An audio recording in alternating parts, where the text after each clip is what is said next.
You know, my parents met in Puerto Rico, actually, in San Juan, and so it was a cultural shock, you know, for my dad, who came from Peru to the Lehigh Valley, you know, especially because back then that's when being Latino wasn't as accepted, you know, as it is now, Yes. and that speaking Spanish was more of a taboo, and you know, Puerto Ricans were the people who paved the way for our Latino community, and so my dad was one of the first South Americans in the city.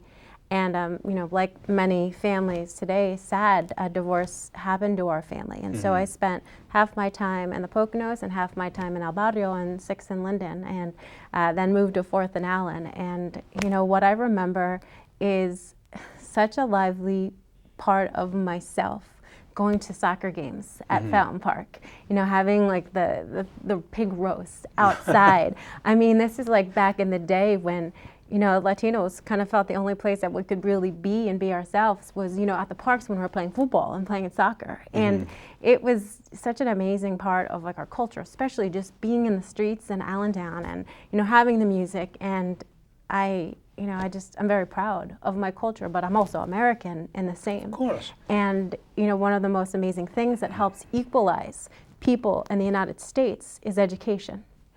And it's something that my mom and dad always stressed to me.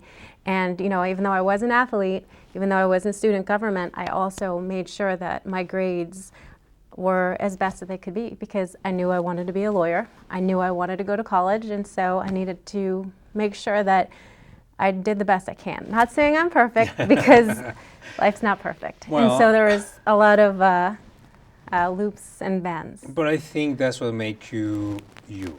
It makes you a very